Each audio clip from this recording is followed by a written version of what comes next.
Salve, salve! Sejam todos bem-vindos ao canal do professor Alex Nina. Eu sou administrador e geólogo, especialista, mestre e doutorando em desenvolvimento sustentável. Hoje nós vamos falar da teoria dos sistemas na administração. Mas é importante a gente dizer que a teoria dos sistemas ela não surgiu na administração.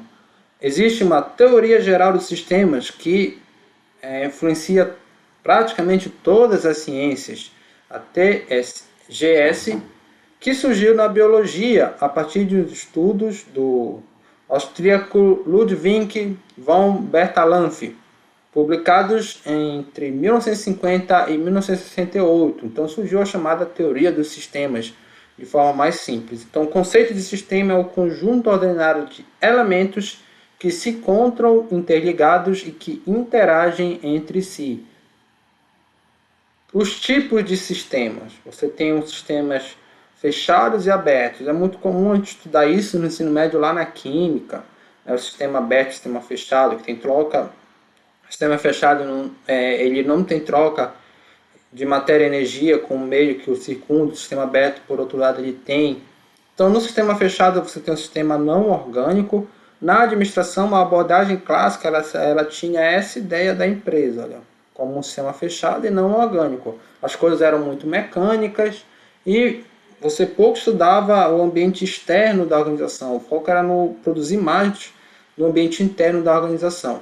Você pode ter um sistema fechado orgânico, um sistema aberto não orgânico e um sistema aberto orgânico. A abordagem sistêmica da administração ela vai estar nesse outro polo aqui, olha. Ela vai entender a organização, a empresa, o órgão público, seja lá qual tipo for de organização, como um sistema orgânico, como um sistema vivo. Daí é importante, antes da gente entrar nas questões de administração, a gente falar um pouco do que é um sistema vivo, quais são as características desses sistemas abertos orgânicos. Primeiramente, possui um limite físico estabelecido, um limite material estabelecido. Então, a célula é o exemplo mais clássico de organismo vivo, é a unidade do sistema vivo. Você tem várias aqui organelas na célula, núcleo, citoplasma, orgânulo, entre outras coisas, mas ela tem uma membrana que circunda e você consegue diferenciar a célula do que está ao seu redor. Um vírus, para essa abordagem do sistema aberto orgânico, eles não são seres vivos.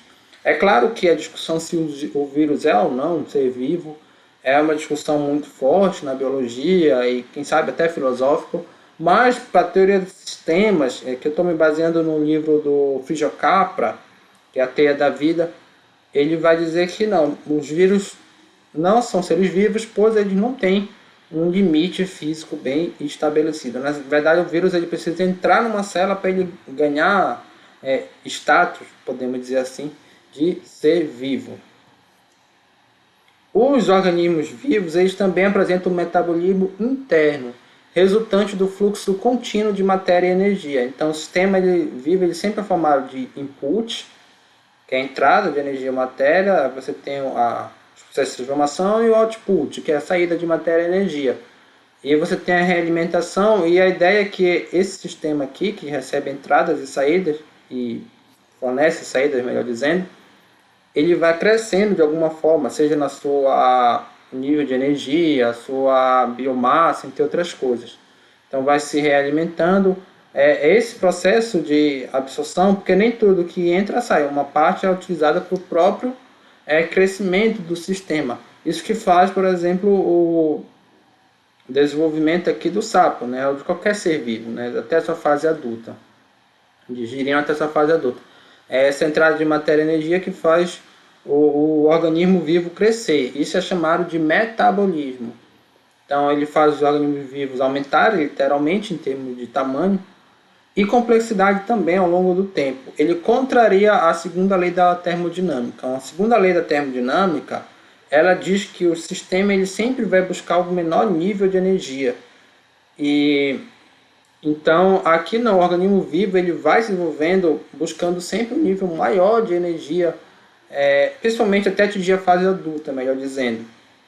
Então, os sistemas vivos eles vão ao encontro da ao encontro de encontro. Aí parou a dúvida. Eles se move no sentido contrário à segunda lei da termodinâmica. Por essa ideia aqui de metabolismo, os robôs não seriam considerados seres vivos, porque eles não têm metabolismo próprio. Eles não fazem esse processo de usar a matéria e energia para se desenvolver. Eles são desenvolvidos pelo homem, mas, pelo menos até onde eu sei, me perdoem se eu possa desconhecer de robótica, não sou especialista no tema, mas o robô ele não tem metabolismo. Os sistemas vivos são compostos de subsistemas, ao mesmo tempo que são subsistemas de um sistema maior. Ficou confuso, mas vamos dar uma olhada, prestar atenção aqui nessa imagem, tá bom? Esse losango aqui maior, ele é um sistema, e dentro deles tem outros sistemas, e aí, que são subsistemas desse maior. E aí você tem esse losango aqui em verde, e dentro dele você tem subsistemas. Então ele pertence a um sistema maior e ele tem subsistemas menores. Se a gente pensar nos organismos vivos, é exatamente isso que acontece. Você tem a célula, aqui os tecidos, os órgãos, o organismo propriamente dito, a população, aqui várias girafas formam uma população, uma comunidade, que são várias espécies, até o planeta inteiro, que de acordo com algumas teorias seria um sistema vivo. A hipótese de Gaia, isso existe também na ecologia. Então a ideia é que o todo é maior do que a soma das partes. Isso é uma das máximas da teoria dos sistemas. Então você não só soma as partes, mas também existe a interação entre elas. Está vendo esses traços laranja? São as interações entre as partes, inclusive os que estão fora do sistema. Isso vai determinar o que é um sistema, não é a simples soma desses elementos. Muito mais importante é a forma como eles interrelacionam. Então, sistemas abertos interagem com outros subsistemas e, como falei, as interações são mais importantes do que o próprio sistema. Então, o metabolismo resultou no aumento da complexidade do macrosistema vida, a chamada hipótese de Gaia. Deixa eu postar para cá. Isso, que seria a Terra toda como um grande sistema, a Mãe Terra, como aqui está personificado. E foi a partir desse metabolismo da Mãe Terra, olhando numa visão mais macro, que a própria biodiversidade entre todas as espécies evoluiu ao longo do tempo geológico aqui. Os primeiros organismos, lá há 4 bilhões de anos atrás, 3,5, 4 bilhões de anos atrás, eram organismos mais simples, unicelulares, procariontes, e aqui a gente foi evoluindo e se tornando organismos, espécies mais complexas, maiores também, em termos de tamanho. Então, até chegar no homem, a espécie hoje considerada dominante. Mas aí você passou aí por várias espécies e foi esse metabolismo do sistema Terra como um todo que fez com que a biomassa ela aumentasse ao longo do tempo geológico. As interações determinam o mecanismo de feedback positivos, a retroalimentação, e feedback negativo, tampão. Isso existe nos sistemas vivos abertos. Então você tem aqui dois componentes de um sistema que eles se relacionam formando uma retroalimentação. É o que se pensa hoje para o CO2 e temperatura. Quando você aumenta o CO2, os gases de efeito estufa de forma geral, você eleva a temperatura. Por outro lado, quando você eleva a temperatura, você também aumenta os níveis de CO2 e isso se torna um ciclo vicioso. Então, seria o efeito retroalimentação. Quando é que isso vai parar? Quando tiver algum efeito contrário, tampão. Exemplo, a temperatura e o suor dos mamíferos. Quando a temperatura está alta, a gente soa mais. Por quê? Para manter o calor interno do corpo. Então, essa é a função do suor, né? Manter aí a estabilidade térmica do corpo. Claro, a gente está colocando aqui duas variáveis, mas os sistemas eles são muito mais complexos, eles são formados de várias variáveis.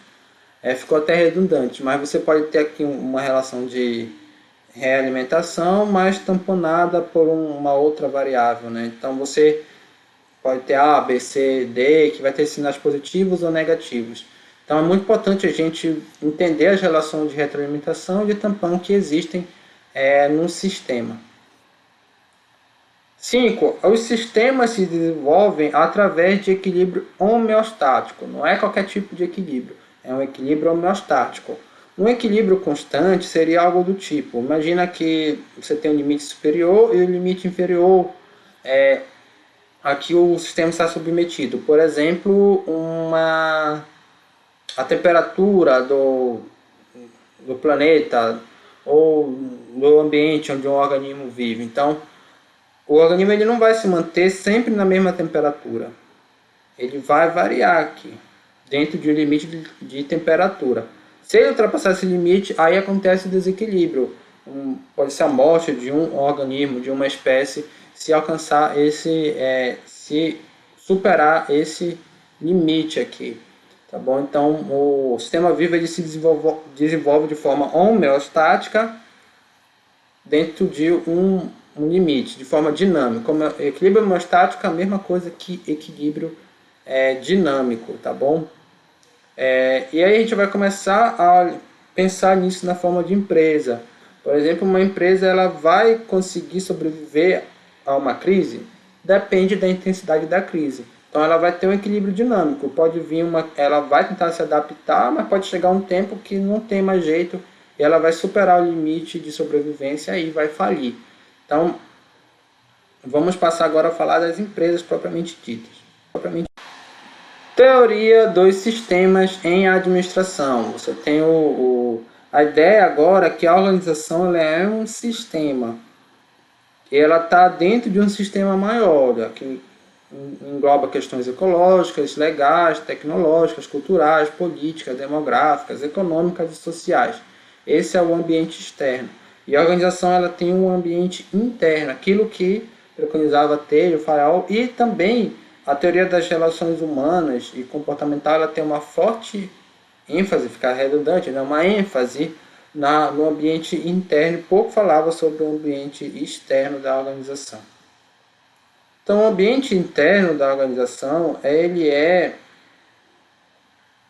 composto pela estrutura organizacional, mas não na forma de departamentos fechados, como se cada departamento dentro da organização fosse um baú e não dialogasse com os outros. O importante é que os sistemas dentro da organização, pode ser aqui o que a gente chama tradicionalmente de departamento de produção, de marketing, de finanças, eles interagem com os outros. Lembram da máxima da teoria do sistema.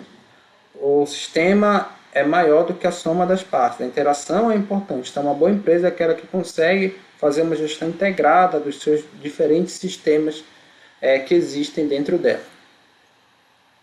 Características das organizações como sistemas abertos.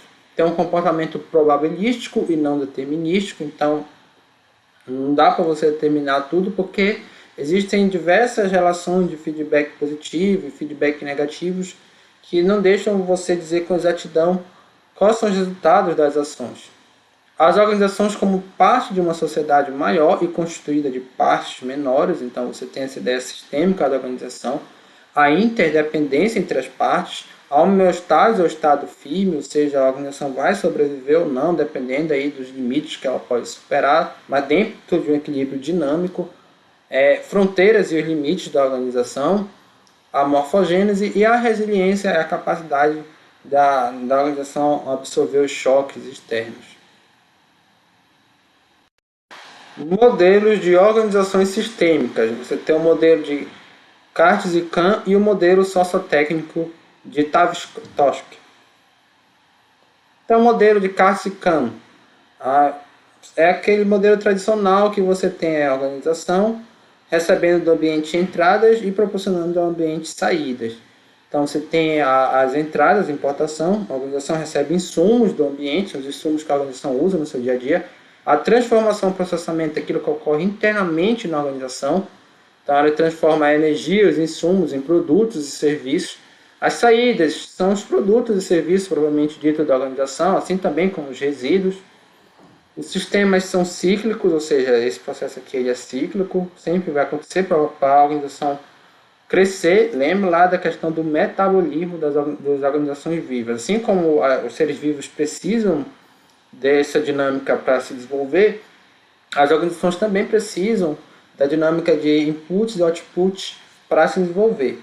A entropia negativa, pela qual o sistema tendem à exaustão. Então, eles conseguem crescer contrariando a segunda lei da termodinâmica. Claro que, se a gente pensar no longuíssimo prazo para a física, química, tudo tende ao caos, né? A teoria do caos. Mas a gente está falando aqui em termos de realidade na nossa vida cotidiana, ou no que se chama longo prazo da administração, hoje está cada vez mais reduzido. Né? Você está falando de 10 até 5 anos hoje, já está se considerando longo prazo. Isso mudou muito com o tempo. Antigamente, longo prazo para uma empresa era 10, 20 anos. Hoje em dia, esse longo prazo tem encurtado, tá bom? Por uma questão da globalização, do mundo está cada vez mais dinâmico. Mas isso é outro assunto. Para a teoria dos sistemas também existe um modelo de Tavistock. Quase não está saindo, né? Modelo aqui. Então, subsistemas técnicos e sociais. A organização ela vai ter basicamente dois subsistemas. Um é um técnico, composto por suas instalações físicas, máquinas, equipamentos, tecnologia, a tarefa. Então você tem a eficiência potencial. E o subsistema social são as pessoas, as relações sociais, a habilidade, a capacidade, a necessidade de expressão, que é a eficiência real. Então, une um pouco do que é a abordagem clássica da administração e a teoria humanística e comportamental aqui, voltada mais no social.